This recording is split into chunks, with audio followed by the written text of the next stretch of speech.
La ciencia ficción arranca en nuestro interior nuestros miedos y esperanzas más profundos. Nos los muestra con un tosco disfraz, el monstruo y el cohete. Con estas palabras comenzaban Ridley Scott y Dan O'Bannon el guión de Alien, escrito en 1978. Nostromo, Historia de un litoral, es una novela de Joseph Conrad publicada en 1904, cuyo argumento gira a grandes rasgos en torno a las políticas económicas y la explotación de los recursos como medio para el progreso. Estas y otras referencias germinaron en Ridley Scott para crear su primera obra maestra y entrar en el Olimpo de la historia del cine con derecho propio. ¿Quieres saber cómo lo hizo? Pues acompáñame en un viaje interestelar a través de su historia dentro de la historia. Adentrémonos en esta maravilla. Merece la pena detenernos un momento en el mismísimo principio de la película, cuando aún no ha empezado a suceder nada, porque esta cartela, que nos parece tan simple, esconde todo un ejercicio perfecto de depuración argumental. Y es que el texto resume, a modo de adelanto, el contenido narrativo total de la película, casi al completo. 7 tripulantes. ¿Por qué no se lo indican? ¿Acaso el número es importante? Y están regresando a la Tierra. O sea que es un viaje interplanetario, intergaláctico, enorme, en el que cualquier cosa puede pasar. Where's Earth? You should know. Otra información que parece secundaria, pero que es de suma importancia. La Nostromo es una nave comercial, lo que nos hace pensar en empresas, industria, economía y además transporta una carga de recursos refinados, o sea que bien podría tratarse de una historia de camioneros o de un barco petrolero espacial. Sin embargo, la Nostromo no solo transporta una simple carga de toneladas de mineral. Como el caballo de Troya de los aqueos, Alien es el vehículo de un cargamento mucho más peligroso. En su interior viaja un mensaje bomba. El argumento del film es la lucha a muerte de un grupo de seres humanos contra una corporación y un xenomorfo que amenazan con devorarlo todo. Mother's interrupted the course of our journey. Why? Y solo hay una manera de solucionarlo. Toda una declaración de intenciones. Pero antes de empezar, volvamos un poco atrás, muchos años antes de su increíble estreno en 1979. Sir Ridley Scott no siempre fue Sir, también fue un niño como otro cualquiera, y como todo niño miró a su padre, general de brigada experto en la navegación y el transporte. De él le vino el gusto por la obra de Joseph Conrad. El escritor inglés de origen ucraniano y padres polacos también fue un marinero de buques de carga experimentado. ¿Naves? ¿Transporte? ¿Nos suena? Según declaró Scott, 2001, Una odisea en el espacio, fue la película con mayúsculas que le marcó para dedicarse al cine. La exactitud de la puesta en escena de Kubrick nos muestra esa idea romántica de una humanidad que cabalga hacia el futuro a lomos del progreso tecnológico. Alien es una 2001, pero en crisis. Alien es sucia, la nave chirría y los trajes están arrugados, reflejando la otra cara del progreso. Y aviso para navegantes, en ambas, sus inteligencias artificiales tratan de acabar con los tripulantes de la nave.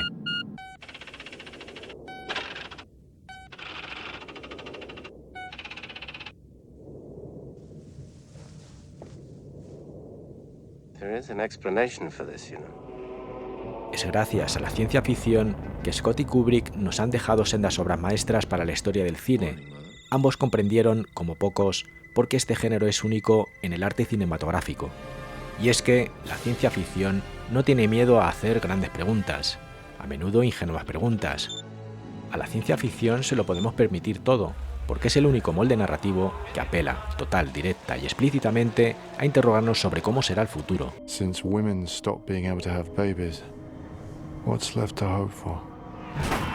Como dijo el filósofo Frederick Jameson, la ciencia ficción hace referencia en primer lugar a nuestro propio tiempo. Eso nos permite, desde el inocente, entre comillas, juego ficticio, hacernos preguntas sin prejuicios sobre todo lo que queramos, proyectando creativamente en un futuro utópico o distópico nuestras más hondas preocupaciones y deseos. Y aquí rompo una lanza a favor de la importancia del género, porque sin duda es una de las expresiones artísticas más críticas con los problemas del presente. Con Star Wars o Star Trek, el género de ciencia ficción comenzó a ser percibido como un medio de explotación de masas para la industria del entretenimiento.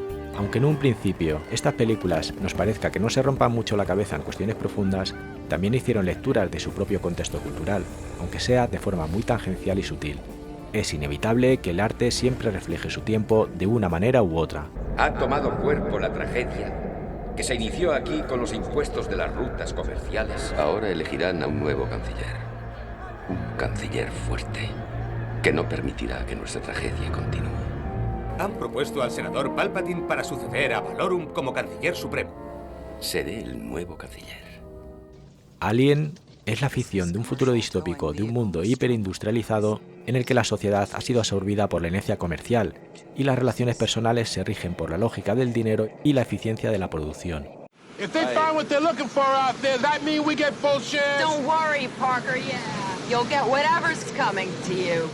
Estos son los motivos por los que el director inglés eliminó casi por completo la afinidad sentimental entre los personajes.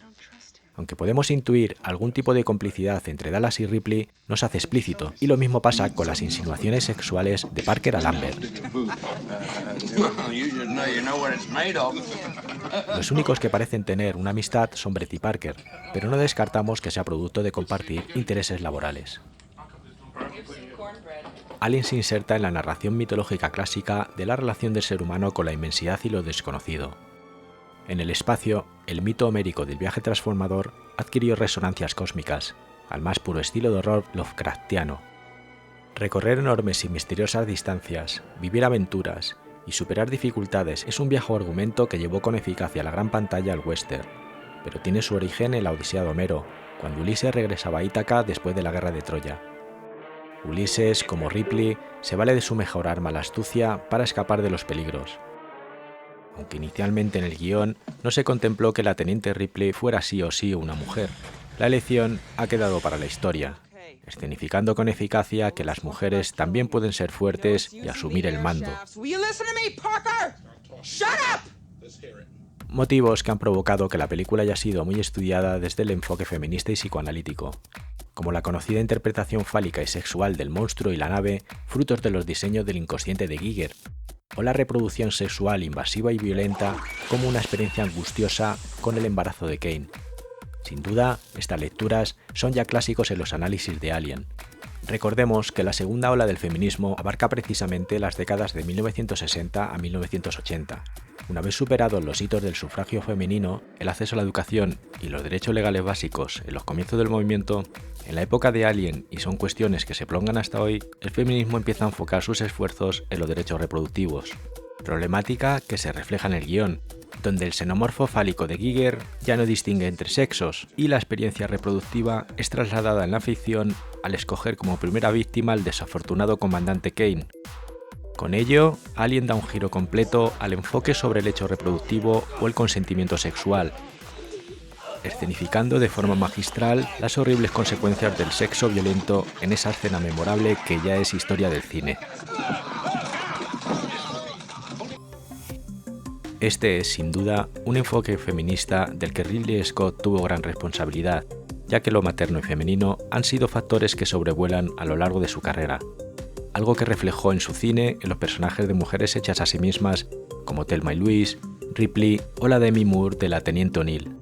El propio director recuerda que su madre fue una figura esencial en su infancia. Ya dijimos que su padre fue militar, lo que le hacía ausentarse del hogar por largos espacios de tiempo. Así pues, su madre asumió el mando en el hogar de los hermanos Scott. Es por esto que Ripley tiene presente siempre al grupo humano. En este caso, la solución para acabar con la deshumanización industrial en forma de xenomorfo y Weyland-Yutani es una mujer y una tremenda explosión, todo un carpetazo antisistema. Pero la mujer tipo Ripley, no Lambert, temerosa y sumisa. Será Ripley quien coja los argumentos por los cuernos y venza un sistema distópico que, ojo, ya no es patriarcal, porque el xenomorfo no discrimina entre sexos para reproducirse. Pero a pesar de la revolución, como suele ocurrir en la vida real, desafortunadamente, la corporación no será destruida, como veremos en posteriores películas de la saga, y la Weyland, con D, Yutani, continuaría empeñada en molestar, para disfrute del público y disgusto de Ripley. Lo femenino y materno son conceptos tradicionalmente muy ligados a lo biológico. Es por esto que la película refuerza la experiencia corpórea todo el rato. El sonido de respiración omnipresente de madre. Alien es una película literalmente visceral, busca introducirse en nuestros cuerpos, como metáfora de la reproducción del xenomorfo. Las escenas y conversaciones digestivas cuando comen, de los pasajes y recintos de la nave ósea alienígena, del mismo interior orgánico de los cuerpos, vaginas o tubos intestinales o costillares. Ridley Scott multiplicó las referencias a lo corpóreo y digestivo, convirtiendo el miedo en algo interior, visceral y biológico, para acentuar el miedo a ser atacados o devorados.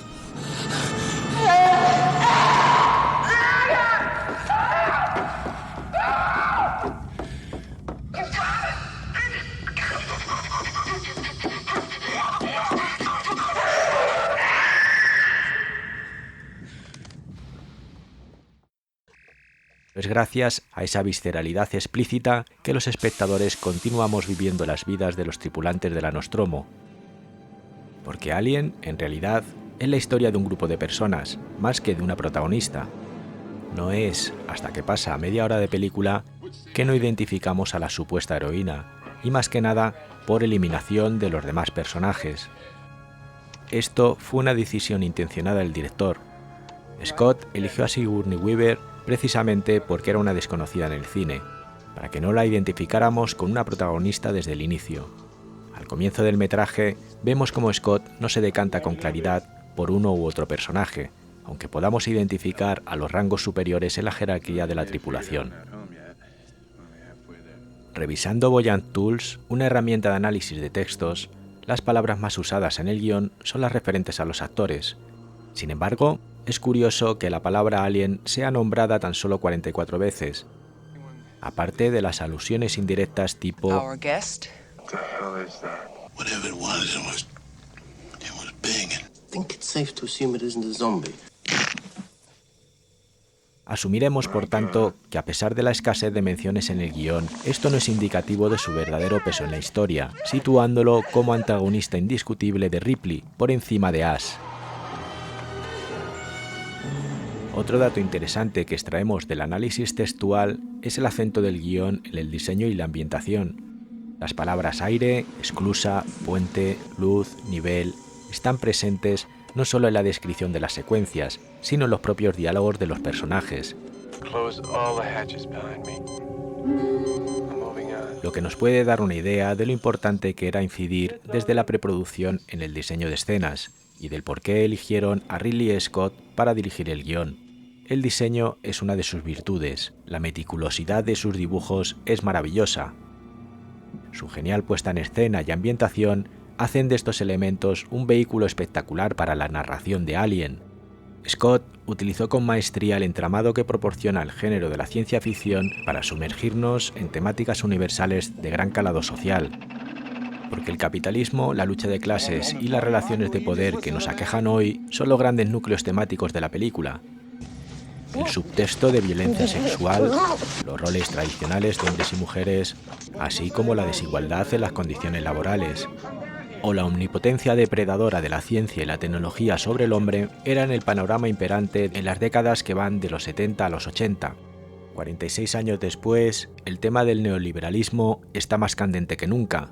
Con Donald Trump y Elon Musk volvemos a repetir la historia. De pronto, la imaginación de un mundo donde las megacorporaciones y el capitalismo controlan sin contrapesos el mundo ya no nos resultan tan ficticias. How does that happen? It happens, my dear, because that's what the company wants to happen. Since when is that standard procedure? Standard procedure is to do what the hell they tell you to do. Necesitamos la ciencia ficción, señoras y señores, porque es una manera de reflexionar acerca de vías de emergencia para lo que se nos venga encima. Y si no, recordemos esa otra obra maestra que es Soylent Green, Cuando el destino nos alcance, película de 1973. La industrialización salvaje, la explosión demográfica, la contaminación y el efecto invernadero asolan el planeta Tierra, y una pequeña élite ostenta el poder político y económico. La película transcurre en un imaginario 2022 futuro. Ahí lo dejo.